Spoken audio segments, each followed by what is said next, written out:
I'm speaking to Àlex Lora Cercós. I want to say it properly. Not at all. You say it perfectly. We are January 24th, and you won the big daddy of all prizes for your short film, the Grand Jury Prize. So I'm happy I get to speak to you post-win. So congratulations just on that alone. I sense that it was not expected. It's not something that you expected, but how does it feel?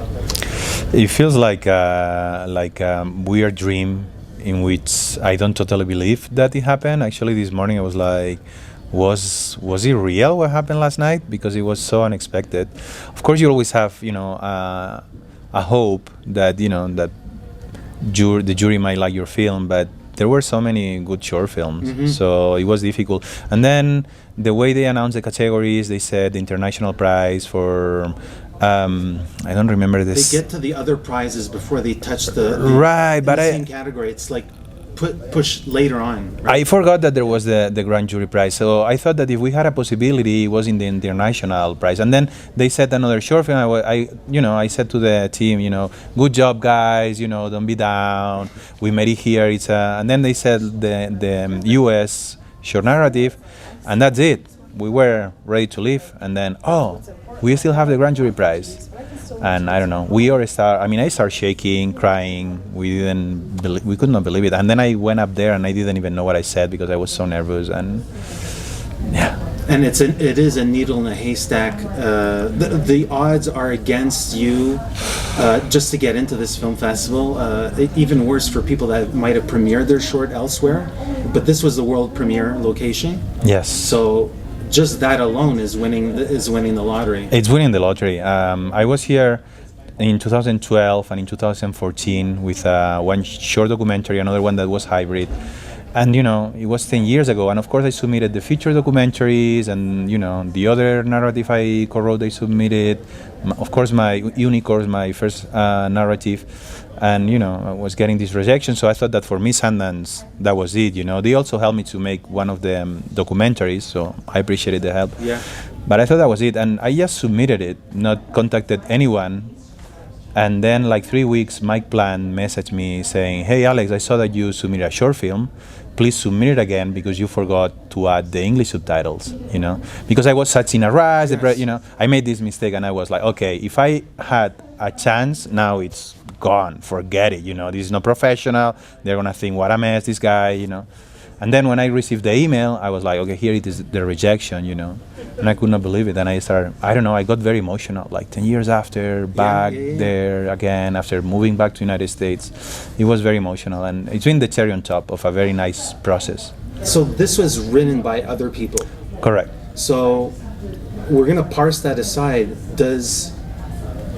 For you, does narrative and storytelling, does the story then inform the length of the project?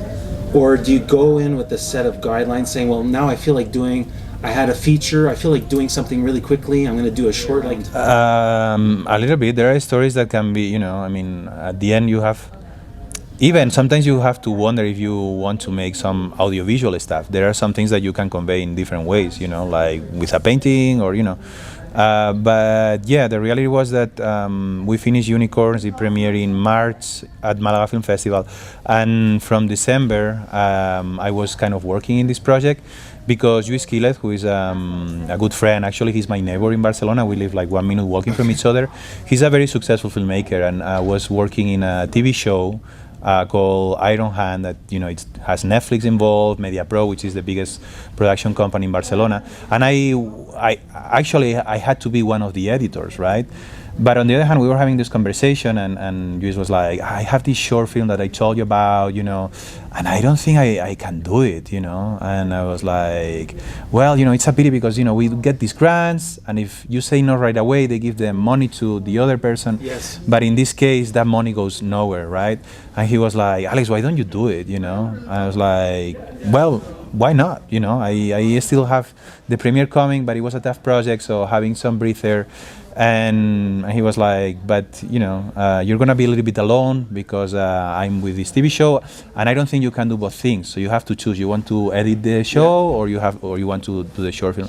So for me, it was kind of a decision, because it's a very big show. It's gonna premiere very soon, but at the end, I was like, hey, sometimes it's better to be the head of the mouse instead of the tail of the lion. And yes, let's do it. And I'll meet actors. We'll have fun. I kind of need this instead of going to the dark room to edit. And it's a well-polished project. I'm wondering I know what I was attracted to, really drew you in. What was the hook, line, and sinker? Right. I mean, I knew about the project because with Luis, he's still producing another feature film that we're trying to mount. And that feature I co-wrote it with my friend Alfonso Amador.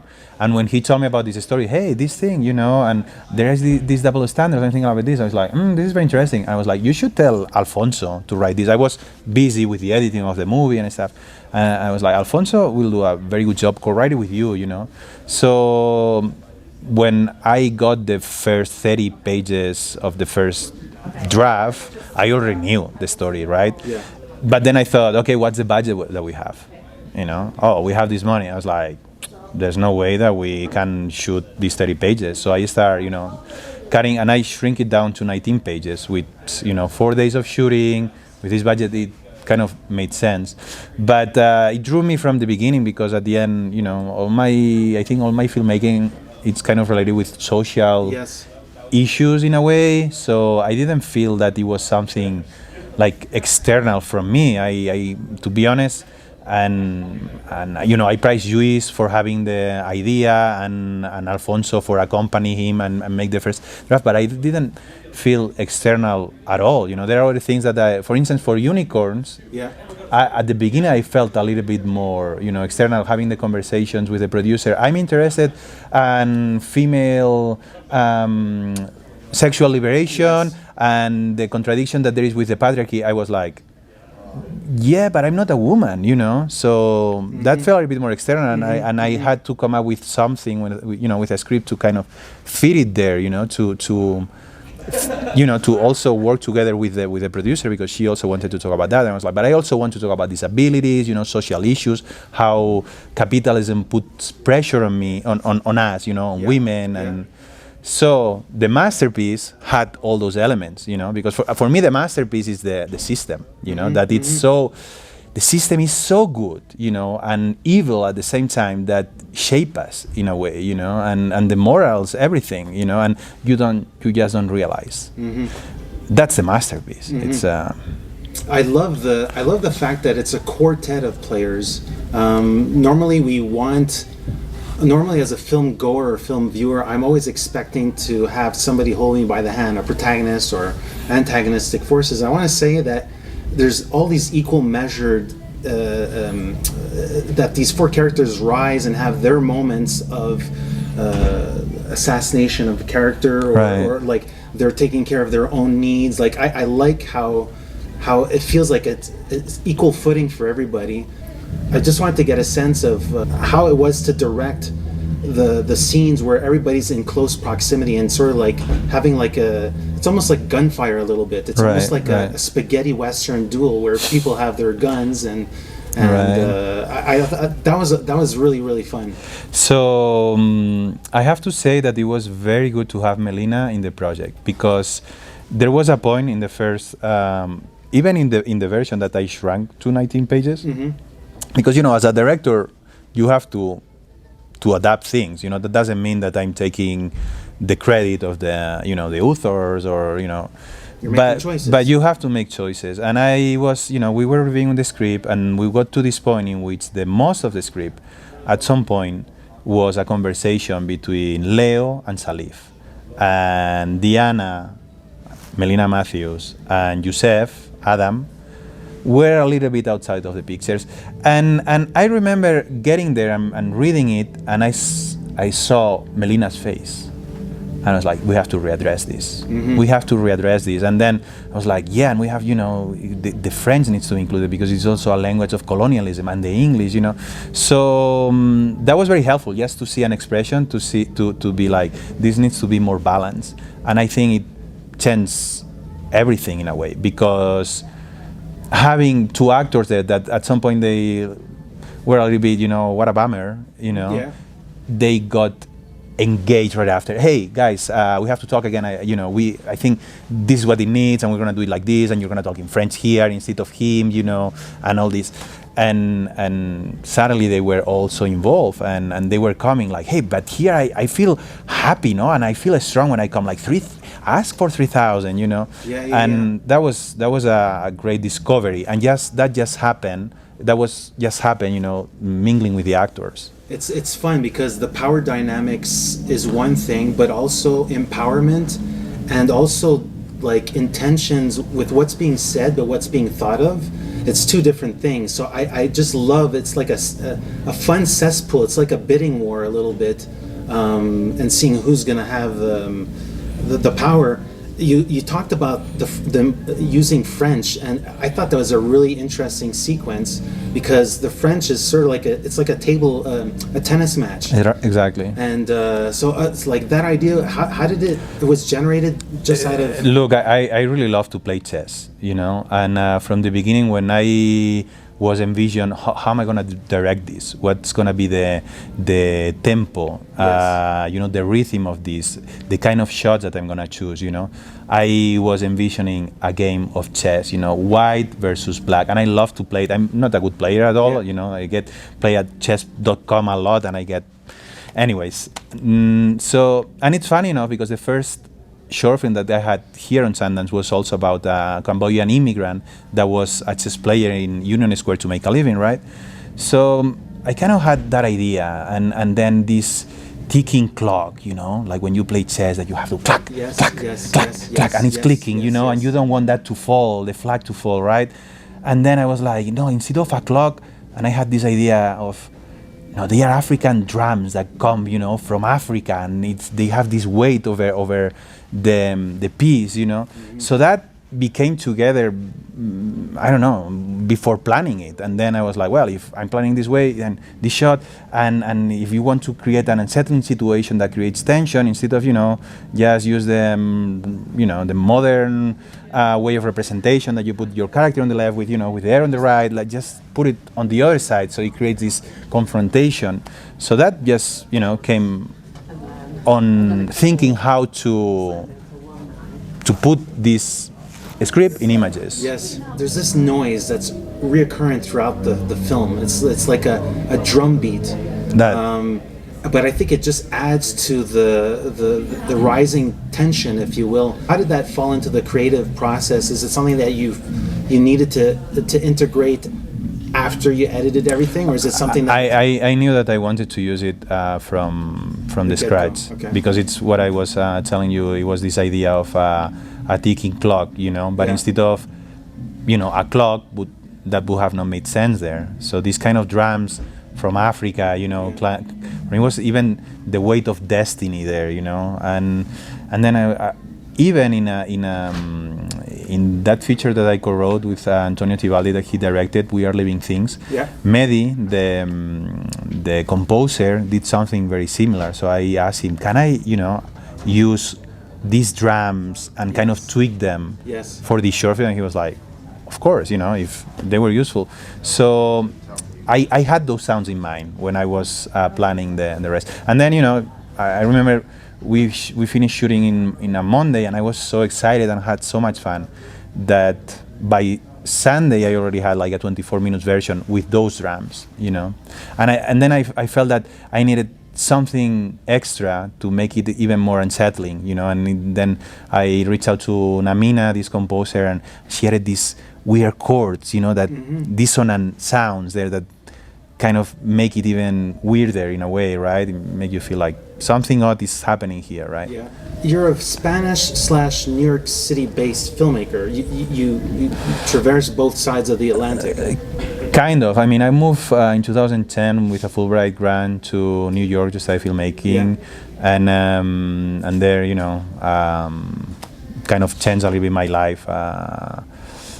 I mean, two key people, Antonio Tibaldi, who was my professor, and Chantal Ackerman, who was my mentor and the director of my thesis film.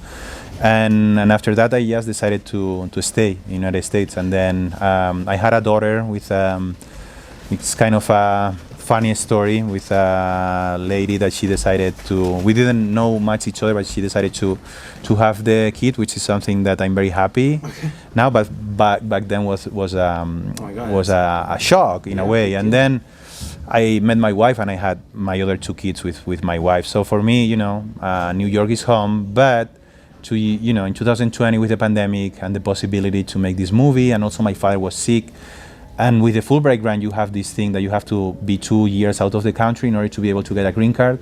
So we put it all together, all these three things. We went to Spain, spent two years there, make the film, and then we came back to New York. But the idea is to be in New York and go eventually to Spain to shoot movies. Okay. You're working on a feature film project. Right. I'm wondering if you could elaborate a little bit to give some clues into what we might expect. Right. So while I was preparing Unicorns, I was based in Ripoll, which is a city that it's around 1 hour and a half from Barcelona in the Pre-Pyrenees. Okay. And it's where my parents live, and I thought that it would be great to be there so they could help with the kids, you know, when you are in pre-production and all these things. And then there I started, interviewing people about what happened there in 2017, because those terrorist attacks that happened in La Rambla of Barcelona and also in Cambrils, the guys who committed those crimes were from Ripoll. Some of them, they were even born there. Some others arrived there when they were very little, 4 years old, things like that. And I was talking with guys, and how is it possible that these guys that were so integrated, felt this anger towards their country in a way, to do what they did, right? And then, my opinion is that this imam kind of brainwashed them, this kind of figure, and they had also kind of, not the absence of a father figure maybe in the house, So, and I started writing this script about a guy that was born there, but his father left when he was 10 years old, and now he's 18, and he has lived with his prejudice with all his life, because even if he's Catalan, his skin says that he's from Morocco, right? And then he wants to explore his father's side and explore the religion, the culture, but he does it in the worst moment and in the worst place, when this guy is brainwashing, all these kids. And it's about a movie about identity, basically, and then I was like, hey, you know what? I'm not Muslim. I never have the experience of being, a Moroccan immigrant. I have the experience of being an immigrant, but it's a completely different thing when you come from Europe to the United States, or when you come from Guatemala to the United States. And it's a little bit. Sometimes I think that Spain is a small version of United States in a way. So you come from Morocco, and then Yus Rachouri, a girl that was born in Vic, very nearby Ripoll, joined the project, and she added a completely different layer. And the project was selected by the Catalan Academy Script Writing Lab, and that opened a lot of doors for us. And and now we have the grant from the Spanish government, and that kind of makes us feel. I'm not sure, but optimistic about shooting it next year. Oh, great! And would you be looking for? I imagine you already have really key set producers in place. Are you looking to find producers maybe in Morocco, or? That could be a possibility. We have Inicia Films, Valérie Delpierre, which it's super successful producer that loved the script. By the way, the title is Between the Hammer and the Stone. Okay. That it's a kind of a Arab saying that you are, it doesn't matter what side you get, you're gonna get hard, And she loved it. She's trying to get involved. Producer from Switzerland, maybe one from Belgium. We are exploring the possibility of having co-production from Morocco, because the last part of the story happens there when he goes to find his father, And let's see what happens. We're working on that. Congratulations on, first of all, doing full circle a little bit, coming back to Sundance when you thought that avenue was not open for you. But congratulations on first getting into the short program. It's very difficult, but also getting a cherry on top. It's a nice little extra boost that you might need to then fall back into your feature project. So thank you so much. Gracias. Thank you so much. Muchísimas gracias a vosotros. Muchas gracias. Hey, this is Eric from IONCINEMA.com. If you want to support us, subscribe below. For more reviews, interviews, film festival coverage from Sundance, Cannes, Toronto, you want to check out these guys on this side.